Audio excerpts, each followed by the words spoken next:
That down. Let's move on to this, shall we? It's been an emotional roller coaster for me, following along what's going on with Agatha All Along. And at one point, I'm super excited about it because I loved WandaVision, I love Catherine Hahn, and I loved the character Agatha. And when they said they were going to do an Agatha All Along, totally down for it. I've really liked the trailers for it. I think this show's going to be really, really good. Oh no, but then comes the down, because then news came out the other day that the full reviews for the show were being held until the day of release of the show. Never a good sign. And then all of a sudden, as the roller coaster continues, the first reactions for it come out last night. Some from people I know have been very skeptical about this show. One person in particular, a friend of mine who doesn't even like WandaVision, which is crazy to me because WandaVision is clearly the best thing Disney Plus has ever done. But a friend of mine didn't even like WandaVision, didn't give me a call, sent me a text message last night, said, Agatha, it's really good. Like, really? Now, granted, these people have seen the first 4 episodes. Agatha All Along debuts this week with the first 2, but these people have seen the first 4. Not all of them, so we don't know if it sticks the landing. But like Variety's saying here, Agatha All Along first reactions, Catherine Hahn's Marvel return hailed as bewitching, deliciously devious, and batshit crazy in all the right kinds of ways. So let's take a minute here and see what a bunch of people are saying about this. Joseph wrote, Agatha All Along is the perfect follow-up to WandaVision. The first 4 episodes are a delightful mix of Hocus Pocus and Wizard of Oz with a hint of horror and loads of comedy. This series is insanely fun and engaging. It's got that captivating vibe as WandaVision. Michael Patterson writes, Agatha All Along is absolutely batshit crazy in all the right kinds of ways. Catherine Hahn is a force, camping it up as Agatha Harkness like we all knew she would. The rest of the cast is also divine, and Joe Locke is a gem. Vivid, outlandish, and brilliant. Geekcentric wrote, after 4 episodes of Agatha All Along, it's clear this WandaVision spinoff keeps the mystery alive, casting a new bewitching spell. Catherine Hahn is perfection, embracing every wicked moment. The musical elements don't just enhance, they enchant. This is the magic the MCU needs. Then we got the movie podcast writes, Agatha All Along is the perfect show for the spooky season and filled with big witch energy. Catherine Hahn is iconic as ever and delivers a deliciously devious and spellbinding performance. Joe Locke is a scene stealer. This is the most fun you'll have feasting on a show this year. Ryan Carrera writes, the first 4 episodes of Agatha All Along are a strong sequel to WandaVision as they have their own identity. The songs are great. Catherine Hahn and Aubrey Plaza's dynamic is electric. Deborah Jo Rupp brings the laughs, but this is the scariest MCU project to date. Weekly theories are back. Anthony wrote, Agatha All Along is wickedly fun, a witch spinoff that casts its own spell. Catherine Hahn is delightfully mischievous. Joe Locke is a blast to watch. And the Coven's chemistry will leave you bewitched. A perfect Marvel series. Everybody's using all the puns. I know. I don't like that. A perfect Marvel series for the Halloween season, bound to leave you hexed. Sophia Soto wrote, if there was ever a character that deserved her own spin-off series, it's Agatha Harkness. Catherine Hahn is better than ever, thriving as she takes center stage. As for Joe Locke, he is a total scene stealer and will no doubt become a new Marvel fan favorite. And then Caitlin, we'll just end with this. We can go on. There's a whole bunch of them. But magic is back in the MCU with Agatha All Along. Catherine Hahn and Aubrey Plaza are phenomenal. Joe Locke is adorable. The mystery and witchy visuals are stunning, completely drawing you in. This is the perfect way to kick off the spooky season. Mm-hmm. So, now we talked about this the other day. I said, I think my enthusiasm's dropped. I think my enthusiasm's dropped a bit not because of anything I've seen from the show, but because apparently of this, review embargo and stuff like that. Now, the one I read was from a guy I know from Screen Rant who said he didn't love it. He said he thought it was a little too slow and stuff like that. I said, Catherine Hahn is great. Aubrey Plaza is great. The cast is really good, but it's a little too slow for him and it's not really his cup of tea. Totally get that. And by the way, a couple of the others that I've read as well, even the ones who loved it, say the first couple episodes are a slow burn. Like it slowly draws you in. That really works for some people. It doesn't work for others. Now listen, I got to tell you,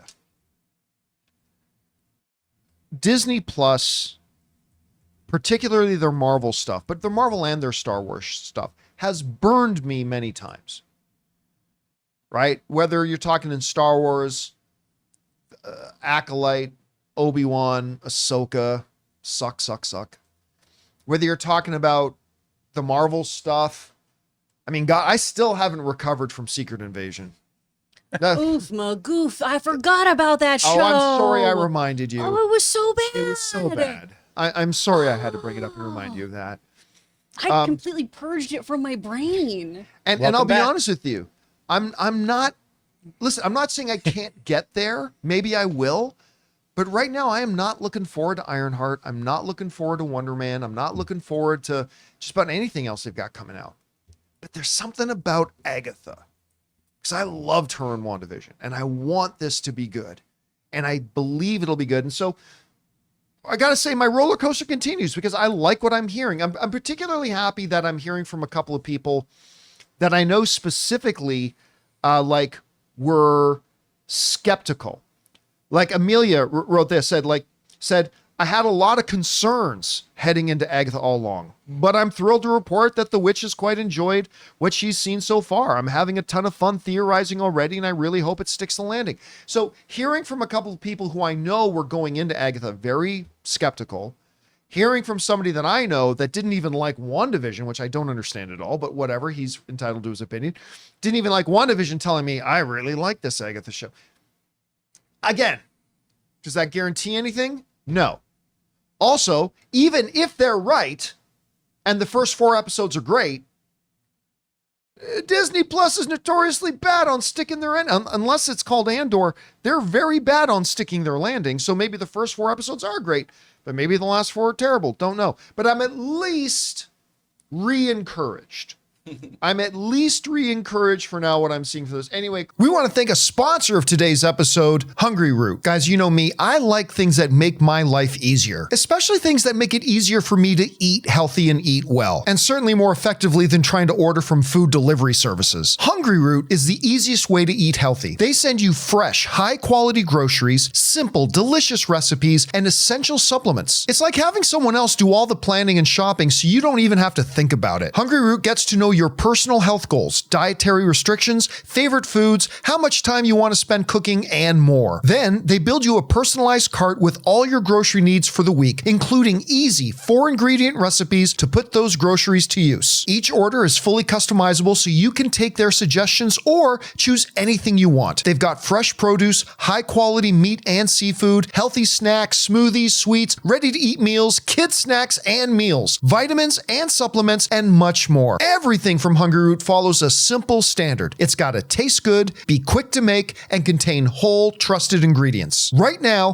Hungryroot is offering the John Campea Show listeners 40% off your first delivery and free veggies for life. Just go to hungryroot.com/Campea to get 40% off your first delivery and get your free veggies. That's hungryroot.com/Campea. Don't forget to use our link so that they know we sent you. Chris, where's your expectations like right now heading into Agatha with the reactions we're hearing and whatnot? Oh, man. So I've been really hyped about this show. I love Agatha Harkness, especially because it's such a reinventing of her character, what we see in WandaVision.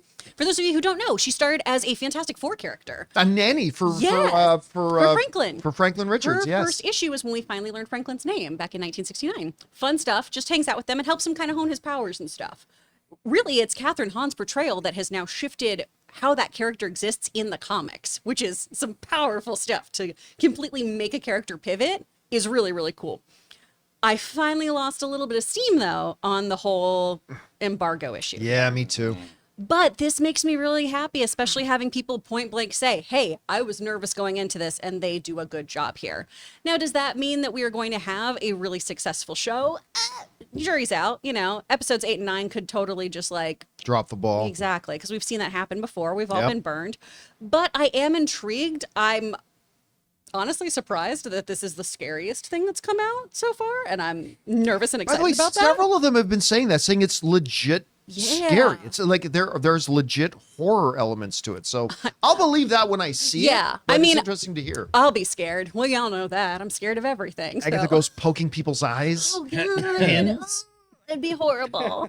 I am concerned though about just about that embargo, and I do want to know about some of the mysteries in here, because I'm trying to figure out how they're going to be wrapped up in a satisfying way, right? Like Joe Locke being just simply known as Teen. Who is he? By the way, of several of the reactors were saying that who Joe Locke is going to become the next big theory thing for all the fans trying to figure out who he is. Because that's already a big thing online, I know. And really finding out a lot more about Aubrey Plaza, I'm interested in too. Right. Because I'm wondering how her character is going to shake out, since Rio is invented for this show.